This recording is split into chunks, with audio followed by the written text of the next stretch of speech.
Assalamualaikum teman-teman, seperti biasa sebelum mulai Mimin mendoakan semoga teman-teman semua selalu dalam keadaan sehat walafiat. Oke, kali ini kita akan melanjutkan Martial Master versi novel bagian 1254. Bagi yang baru bergabung, selamat bergabung. Dan bagi yang belum subscribe dulu lah agar Mimin tambah semangat lagi nih bikin videonya. Oke, kalau sudah kita langsung masuk ke isi ceritanya.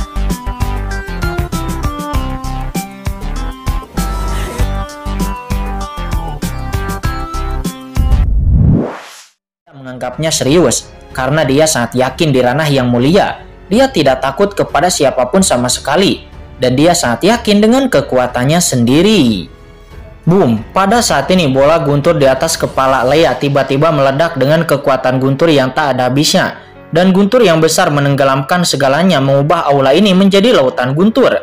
Di saat yang sama cahaya guntur meledak dari tombak petir di tangan Leia. Cahaya petir begitu kuat sehingga menyebabkan beberapa ahli yang mulia bumi yang ada di tempat kejadian merasa sedikit mati rasa.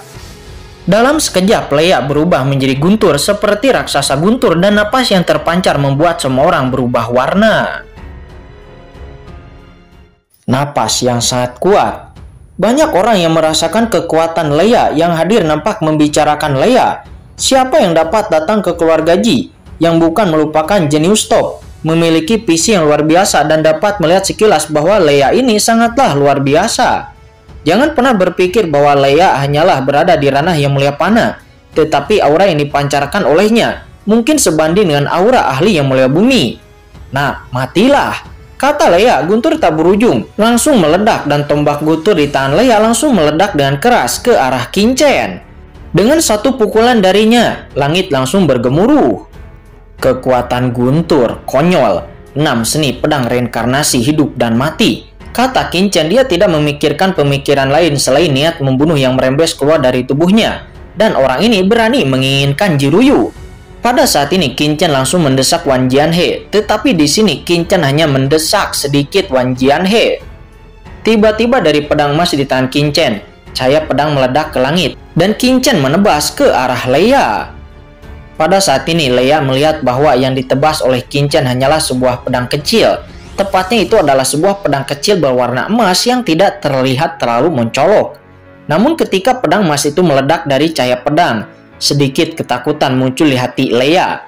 Aura pedang yang menembus langit menutupi langit dan matahari, memotong segalanya, seolah-olah itu dapat memotong langit dan bumi. Leia langsung terbangun. Qingchen di depannya begitu kuat sehingga dia benar-benar terasa menakutkan.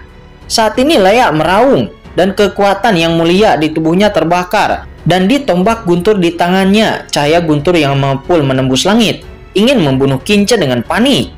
Saat kemudian dua kekuatan menakutkan itu bertabrakan satu sama lain di dalam kehampaan, dan Leia tiba-tiba menyadari dengan ngeri bahwa kekuatan gunturnya seolah-olah merasakan sesuatu yang sangat menakutkan dan bergetar. Itu seolah-olah penggawa telah melihat kaisar, seolah-olah semut telah melihat naga, dan bahkan gerakan aura di tubuh Leia menjadi lambat dan bahkan tidak dapat mengembun sama sekali. Pedang macam apa ini? Kata Leia, dia merasa ketakutan. Tetapi kecepatan pedang Qingchen terlalu cepat dan kekuatannya juga terlalu luar biasa. Tidak, Leia berteriak dengan putus asa dan dia langsung merasakan tombak petir yang dia lepaskan sebelumnya pada saat ini langsung diledakkan. Dan bahkan tidak hanya itu, setelah pedang itu menghantam tombak petirnya, bahkan itu langsung membelah bola petir yang berada di atas kepalanya. Leia hanya mendengar suara keras dan bola guntur harta karun sekte dewa petir di atas kepalanya langsung meledak seketika. Leia langsung ingin bersembunyi, tetapi dia sudah terlambat. Cahaya pedang yang menakutkan telah menyelimuti dirinya sepenuhnya. Boom, kabut darah menyembur keluar dari tubuh Leia. Dan Leia bahkan tidak punya waktu untuk bereaksi. Sebelum kemudian dia pun dibunuh oleh Qingchen dengan satu ayunan pedang. Cahaya pedang melonjak dan tubuh seperti guntur Leia langsung hancur. Dan lautan jiwa dan juga pikiran Leia langsung dimusnahkan di bawah cahaya pedang Qingchen. Dan seluruh sosok Leia pun menghilang dan berubah menjadi debu. Melihat adegan ini, seluruh aula pun menjadi sunyi untuk sesaat. Satu pedang membunuh Leia, seorang jenius teratas, dan juga merupakan seorang putra suci teratas dari sekte Dewa Petir. Pada saat ini, Leia telah hancur berkeping-keping. Daging dan darah yang tak terhitung jumlahnya jatuh ke tanah dan langsung berubah menjadi abu. Itu terkoyak oleh energi pedang yang belum sepenuhnya hilang. Seluruhnya tragis, hanya menyisakan noda darah hitam pekat yang mengambang di tanah. Leia mati tanpa satupun bagian tubuhnya yang tersisa. Semua kekuatan besar yang ada di sana pun menghirup udara dingin. Kapan mereka pernah melihat ahli yang mulia panah yang begitu kuat? Dan satu pedang membunuh puncak ahli yang mulia panah. Dan pedang ini juga masih menghancurkan tombak guntur, juga bola guntur milik lawan sebelum kemudian menghantam lawan. Dua harta karun yang sangat terhormat tidak dapat menghentikan niat membunuh satu sama lain. Ini terlalu mendominasi dan terlalu kuat. Tidak, Leia, kata Kuang Lei Tianjun, dia yang sebelumnya memiliki senyuman di wajahnya, pada saat ini mengeluarkan raungan kemarahan. Matanya memerah dan sosoknya bergoyang. Dia hendak bergegas ke ruang terbuka di tengah aula. Tiba-tiba dengusan dingin terdengar. Shen Gong Tianjun lalu mengangkat tangannya dan tiba-tiba kekuatan puncak kekuatan Tianjun yang menakutkan terisi darinya dan langsung memblokir Kuang Lei Tianjun. Mengapa? Kuang Lei Tianjun bersaing satu sama lain. Kematian dan cedera adalah hal yang normal. Apakah Master Sekte Dewa Petir Kuang Lei Tianjun yang bermartabat tidak tahu malu? Hanya untuk seorang murid yang meninggal, mengapa harus membuat keributan seperti itu? Kata Shen Gong Tianjun seraya memandang Kuang Lei Tianjun dengan ringan dan berkata sambil tersenyum. Kamu, Master Sekte Dewa Petir Kuang Lei Tianjun itu tampak sangat marah, wajahnya pucat dan tidak menentu. Darah di tubuhnya bahkan melonjak. Dia hampir muntah seteguk darah. Dan dia tidak dapat berbicara untuk waktu yang lama. Memang benar kematian dan cedera seni bela diri telah dikatakan sebelumnya. Jadi bagaimana dia bisa membalasnya? Terlebih lagi, bagaimana dia berani membalas Qin Chen, bahkan Shen Gong Tianjun masih ada di sana. Para kekuatan teratas yang ada di sekitar saat ini juga tercengang, mata mereka terkejut. Apa artinya mati sebagai murid dan membuat keributan? Leia, itu murid tertutup dari Kuang Lei Tianjun, merupakan pewaris sejati. Karakter seperti itu di seluruh sekte Dewa Petir dikhawatirkan sangat sedikit. Tetapi dia mati seperti itu, Kuang Lei Tianjun pastilah sangat tertekan. Sementara di sisi lain saat ini keluarga Ji juga sangat terkejut. Dan setelah terdiam cukup lama, Ji Tianyao pun berkata dengan suara yang datar. Dalam pertempuran pertama, wakil Istana Qin menang. Sementara pada saat ini penguasa Istana Dewa Bintang juga nampak memiliki ekspresi yang suram. Dan dia meneteskan air hitam. Matanya menatap Qin Chen dengan dingin. Dia juga tidak menyangka bahwa Qin Chen akan begitu kuat. Pada waktu itu, Qin Chen hanyalah basis kultivasi ranah guru suci. Meskipun sekarang Qin Chen adalah ahli yang mulia, tetapi dia tidak menyangka bahwa Qin Chen dapat membunuh Leia hanya dengan satu pedang. Orang ini tidak boleh dibiarkan hidup, begitu dia besar nanti. Di manakah keberadaan Istana Dewa Bintangku? Putra ini harus mati, dan kompetisi merekrut menantu ini adalah satu-satunya kesempatan adil bagi Istana Dewa Bintang membunuhnya. Kata penguasa Istana Dewa Bintang. Pada saat ini semua orang tercengang dengan pembunuhan Qin Chen terhadap Leia dengan satu pedang. Mata semua orang terkejut dan mereka terdiam untuk waktu yang lama. Ketika Ji Xinyi melihat Leia yang dibelah menjadi kabut darah oleh Qin Chen, dia tanpa sadar berperang dingin. Dia tidak menyangka pria yang mengaku sebagai suami Ji Ryu ini begitu menakutkan. Ji Ryu hanyalah seorang wanita jalang yang melonjak dari alam bawah. Bagaimana dia bisa memiliki suami yang begitu kuat? Kata Ji Xinyi, dia tidak bisa memahami ini sama sekali. Sementara saat ini, setelah membunuh Leia, Qin Chen terus berdiri di atas arena, tanpa niat untuk mundur sedikit pun. Qin Chen menatap banyak orang kuat yang hadir dan lalu berkata dengan dingin, "Saya tidak tahu kekuatan mana lagi yang menginginkan Ji Ryu. Kalau ada, silahkan naik ke arena." Di saat yang sama, Qin Chen juga melirik Kuang Lei Tianjun lalu berkata, "Saya tidak tahu apakah masih ada murid tertutup atau murid unggulan dari Sekte Dewa Petir. Silahkan untuk Kuang Lei Tianjun mengeluarkannya." Mengatakan ini, mata Qin Chen acuh tak acuh dengan niat membunuh yang mengerikan muncul dari tubuhnya. Seolah-olah Qin Chen sedang melihat seorang idiot. Ini, apakah orang ini gila? Mendengar kata-kata Qin Chen, semua orang pun memandang Qin Chen dengan kaget. Anak ini sangat marah sehingga dia tidak hanya membunuh murid Sekte Dewa Petir dengan satu pedang, tetapi juga bahkan memprovokasi Kuang Lei Tianjun.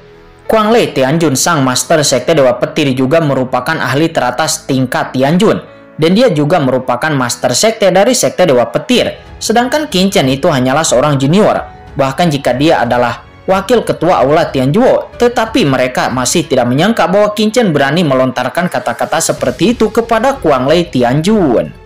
Kamu mendengar itu, Kuang Lei Tianjun gemetar karena marah dan ada cahaya guntur yang mengerikan yang bermekaran dari tubuhnya. Dan napas setingkat Tianjun dilepaskan darinya membuat semua orang pun berubah warna. Master sekte Dewa Guntur, hentikan, kata Ji Tianyao. Dia buru-buru berteriak. Aura kekacauan melonjak dari tubuhnya, langsung menekan Kuang Lei Tianjun. Dia secara alami tidak mengizinkan Kuang Lei Tianjun untuk melakukan apapun di keluarga Ji-nya. Namun pada saat ini Kuang Lei Tianjun pun segera memulihkan ketenangannya. Jangan melihat temperamen Kuang Lei Tianjun yang kasar. Sepertinya dia cukup kasar, tetapi bagaimanapun juga dia bukanlah idiot. Karena idiot tidak akan mungkin menjadi penguasa tertinggi di ranah Tianjun. Kuang Lei Tianjun pun menus dingin, lalu segera duduk, lalu kemudian menatap Qin Chen dengan mata yang dingin, mengungkapkan niat membunuh. Tentu saja dia juga memiliki penyesalan di dalam hatinya. Dia menyesal karena telah mengikuti nasihat dari penguasa Istana Dewa Bintang, dan dia telah membela Istana Dewa Bintang. Sejak dia membawa Leia dalam kompetisi seni bela diri keluarga Ji ini, dia dengan tulus sangat optimis tentang masa depan Leia. Selain itu, dia hampir menganggap Leia sebagai putranya sendiri. Tetapi sekarang Leia meninggal di tangan Qin Chen, yang membuatnya sangat kesal. Melihat mundurnya Kuang Lei Tianjun, Qin Chen tidak berbicara, tetapi Qin Chen tetap berdiri diam di atas arena. Qin Chen menyaksikan kekuatan-kekuatan besar yang hadir dengan mata acuh tak acuh. Sementara hati leluhur Ji Tianyao nampak sudah penuh dengan penyesalan saat ini. Dia tahu sekarang bahwa Qin Chen sangat kuat dan memiliki status seperti itu di dalam Tianjuo. Jika dia tahu dari awal bagaimana dia bisa dengan mudah menyetujui gagasan Ji Tianqi untuk menyerahkan Jiruyu kepada keluarga Xiao. Tetapi sekarang semuanya telah terjadi dan Jiruyu juga Jiwuxu telah dipenjara olehnya di Gunung Neraka. Bahkan jika dia ingin merubah pikirannya, itu bukanlah masalah yang mudah. Jika tidak ada yang ingin menantang wakil ketua Aula Tianjuo Qin lagi, maka wakil ketua Aula Tianjuo Qin dapat mundur terlebih dahulu, kata Ji Tianyao. Dia berkata dengan tidak sabar. Dia takut Qin Chen akan membuat ngengat lagi. Di saat suaranya turun, tiba-tiba penonton langsung berbisik. Banyak kekuatan memandang Qin Chen, tetapi tidak ada yang berani melangkah maju. Belum lagi mereka tidak tahu siapa itu Jiruyu. Bahkan jika mereka mengetahuinya, mereka mungkin tidak mau untuk menyinggung Qin Chen hanya untuk Jiruyu. Pernikahan dengan keluarga Ji memang sebuah peristiwa besar, tetapi menyinggung Tianjuo itu bukanlah masalah sepele. Pada saat ini hanya mata penguasa Istana Dewa Bintang dan penguasa Gunung Deusenshan yang nampak bersinar, dan keduanya saling memandang dan ada cahaya dingin di mata mereka. Karena tidak ada yang mau terus menantang. Wakil Ketua Aula Tianjuo Qin, Anda kembali, kata Ji Tianyao. Dia melihat sekeliling sebentar, baru saja hendak berbicara, namun tiba-tiba, tunggu, melesat. Ada dua sosok yang langsung melesat maju dan langsung naik ke arena, langsung berhadapan dengan Qin Chen. Melihat itu semua orang pun terkejut. Saat seperti ini, apakah masih ada orang yang berani menantang Qin Chen? Semua orang pun saling menatap satu sama lain. Saat ini melihat ini, mata mereka tiba-tiba sangat terfokus. Di atas arena, nampak kedua sosok itu mempunyai toleransi yang berbeda-beda. Salah satunya mengenakan jubah hitam, memiliki tubuh kekar, itu sangat kokoh. Dan orang lainnya nampak memiliki alis pedang dan juga mata bintang. Dia pemberani dan heroik seperti pemuda tampan. Kuncinya adalah aura mereka berdua sangatlah kuat dan kekuatan yang mulia dari tubuh mereka berdua bergulir dan meresap. Mereka berdua berdiri dengan bangga di atas arena. Aura keduanya telah membentuk dua kondisi hitam dan putih seperti Tai Chi Yin dan Yang. Ahli Yang Mulia Bumi. Ini ternyata adalah dua jenius teratas di ranah Yang Mulia Bumi. Mendesis. Tiba-tiba terdengar suara semburan udara dingin dari penonton. Dua orang yang bergegas ke arena ternyata adalah dua ahli Yang Mulia Bumi. Meskipun mereka masih baru dalam hal ranah Yang Mulia Bumi, tetapi mereka sudah menjadi ahli terkuat di antara ahli Yang Mulia Bumi pada usia yang sangat muda. Bahkan dari kekuatan-kekuatan tingkat tinggi ras manusia, hal ini sangatlah jarang terjadi. Dengan tingkat kultivasi yang sangat tinggi di usia yang sangat muda, diharapkan mereka berdua pasti akan menerobos ranah surgawi di masa depan. Dan ternyata kedua jenius yang memasuki arena itu adalah dua jenius tak tertandingi dari Istana Dewa Bintang dan juga Gunung Dayusensan. Leluhur tua Ji Tianyao, bagaimana Anda bisa mengatakan bahwa tantangannya telah berakhir jika saya belum menantangnya?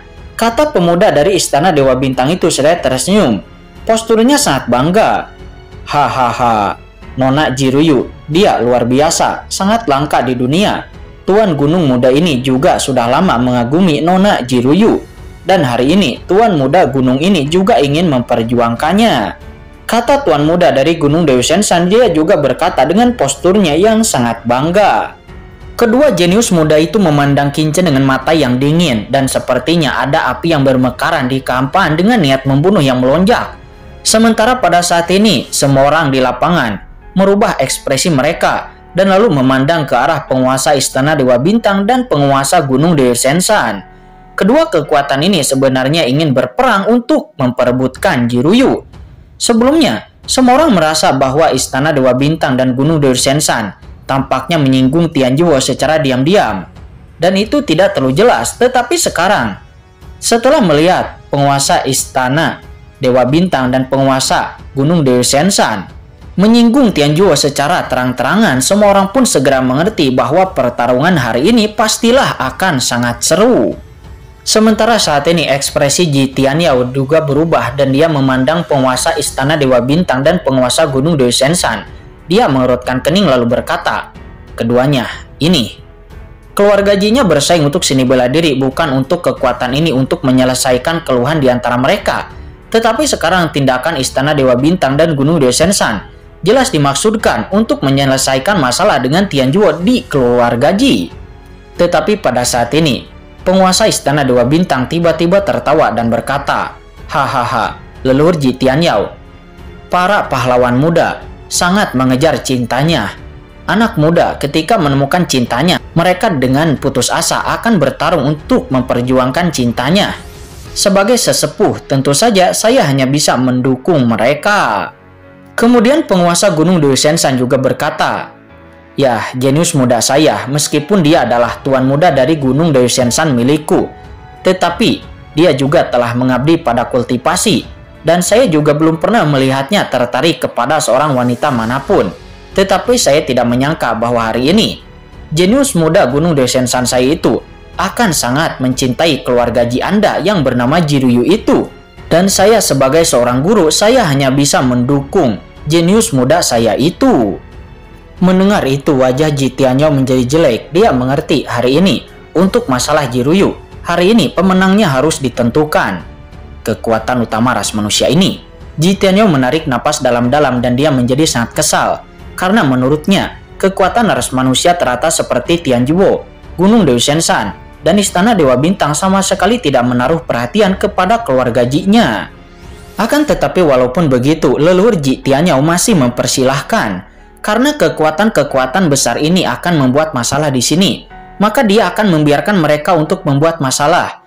Karena bagaimanapun juga, tidak peduli siapa yang mati, keluarga Ji-nya hanya akan menikahi pemenangnya. Sementara saat ini, di arena, ketiga jenius itu saling memandang. Qin Chen kemudian memandang tuan muda Istana Dewa Bintang dan tuan muda dari Gunung Dayusensan di atas arena, dan cahaya dingin melintas di kedalaman mata Qin Chen. Tampaknya penguasa Istana Dewa Bintang dan penguasa Gunung Dayusensan masih belum menyerah. Tetapi itu bagus, sesuai dengan yang aku inginkan, kata Qin Chen.